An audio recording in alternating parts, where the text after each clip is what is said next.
Hello, San Antonio. Dr. Doug here with you, KROVFM, the heart and soul of San Antonio. And we are here. We're going to be interviewing live Norah O'Donnell. And we have here in the studio with us, we have Yvette Tello. We have from the La Prensa.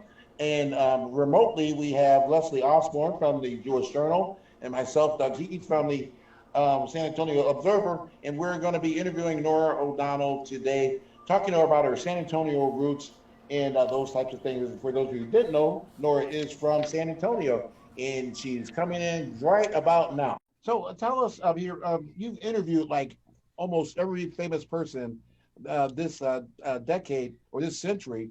Which one of those have been your most favorite or your most memorable interview? Well, it's hard to name just one. I mean, there are so many, I've interviewed presidents and prime ministers and princes and crown princes and lots of politicians. I think, certainly one of the ones that was one of the most difficult, believe it or not, was Serena Williams, Really? because I had just started anchoring the CBS This Morning. And I was used to doing political interviews, but I hadn't been used to doing, wasn't used to doing sports interviews. So I was really gobsmacked when I met Serena Williams, because here was this woman who was so incredibly powerful, as an athlete, but just her personality. And so I think I asked her, I said something like, what's it like being a role model for so many girls? And the producer in my ear said, that's a really dumb question. But so that was, that was one of the ones I was, when you're just kind of, you're just so, I was really just like, wow, I didn't know what to ask, the right kind of question. I think some of the most impactful interviews I've done are the ones I did with some cadets at the Air Force Academy. Okay. We did an investigation into sexual assault Right. at the Air Force Academy, and interviewing these cadets and what had happened to them when they reported the sexual assault and the additional harassment. It really broke me, thinking about these young women who want to serve our country and join the Air Force Academy to be at the top of their game, and really didn't want to continue to serve our country anymore because of the way they were treated. And that just made me so sad to think that there are people who want to serve this country and they're being driven out by abuse. And so that's why I want to continue to report on sexual abuse in the military, because we want to have the finest soldiers and airmen serving in our military, and they shouldn't be driven out by something like abuse. Absolutely.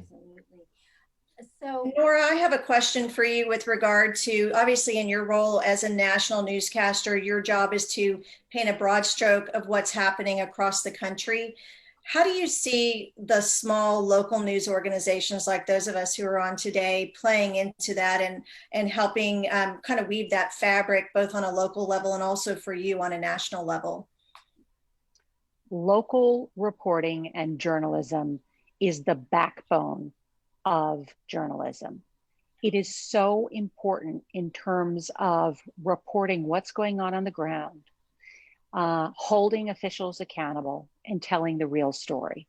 I mean, we rely at the CBS Evening News on local journalism all the time, and our really strong CBS News affiliates, to tell us great stories of great individuals that are doing incredible things. I mean, that's what we end the broadcast with every evening, is heart.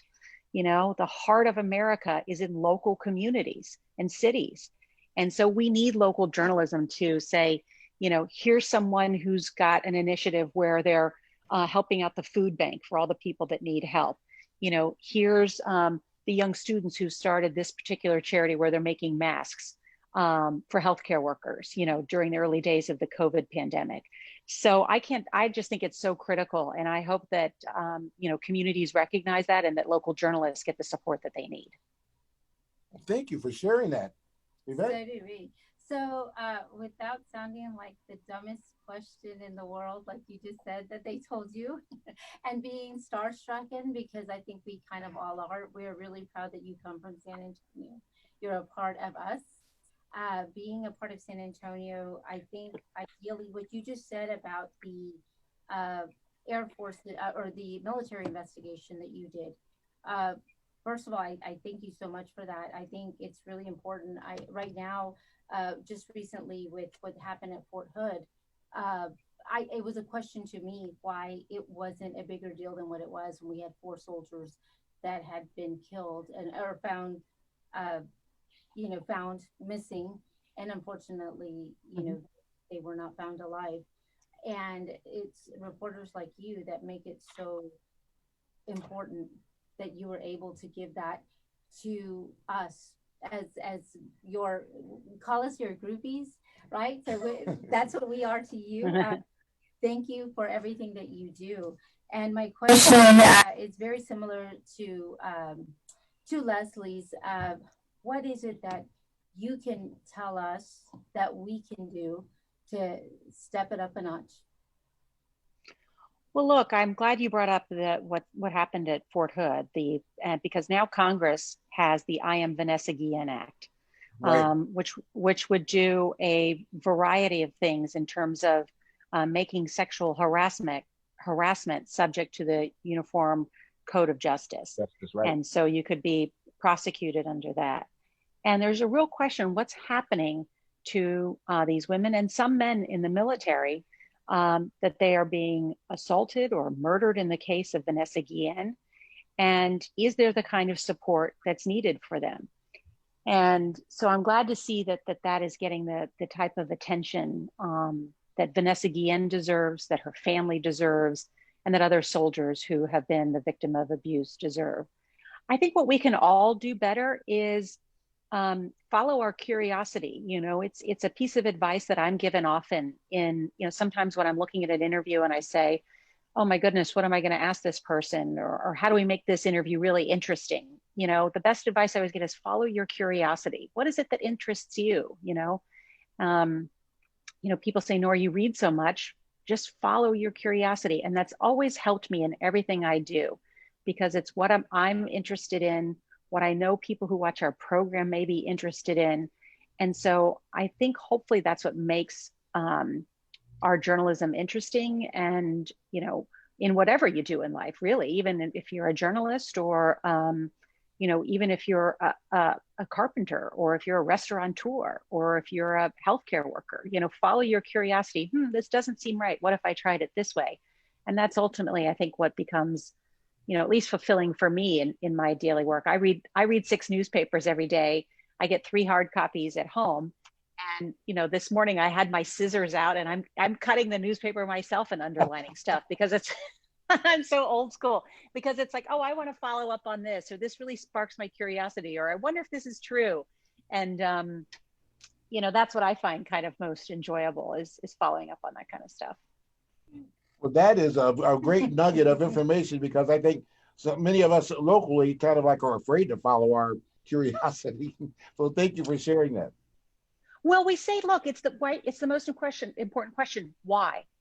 We get annoyed when our 2-year-olds ask that question over and over again, but it really is the most important question ever.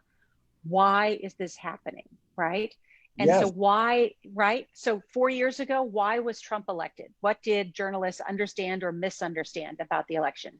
This election, why was Biden ultimately victorious? Because the suburbs Right. and suburban voters swung back to Joe Biden, because he re-energized Black voters and some Hispanic voters, maybe not in Florida, but in other places. Why is that? And so answering that question is really what ultimately brings you the most important answers. I've always said I want to write a book called, how to ask a good question, because getting a good answer, 95% is asking the right question. And that's from following your curiosity. Norah, thank you so much. Justin told us that you have a 2:45 hard stop, and to be a good steward of time, it is 2:45 exactly. So I wanted to thank you so very much for taking time out for us and reaching back to your hometown and just speaking to those of us that really admire you and then look at you as a person like Yvette said, we're kind of like your groupies. So Thank you, Norah. I love my San Antonio friends, and thank you guys so much. Thank you so much. We love you too. Keep doing what you do. Okay, Dr. Doug here with KROVFM, the Heart and Soul of San Antonio. That was the Norah O'Donnell from CBS Evening News, and we are here. We are here live with the Minority Media San Antonio. We have Leslie Ausburn on, Yvette Tello is on, myself is on, and we're really doing an experiment here because we have using technology from a good friend of ours, Philip from Nelco Media, and at the last second they came together. Narco Media did, and they actually put this telecast together for us. The Zoom call, the Facebook Live call, more technology than I know what I'm doing with. So thanks so much, Philip. I really appreciate you and all of your hard work. So Nelco Media, you gotta check them out. They are here in San Antonio. They most recently did the Miss America pageant. They've done the NCAA Final Fours. They do a lot of work for the NBA. So they, and they're right here in town. So if you got your streaming needs or mass media needs, for sure you want to make sure you check it out. Nelco Media. Thank you so much. I really appreciate everything that everyone's done. Dr. Doug here signing off, and we'll be back shortly.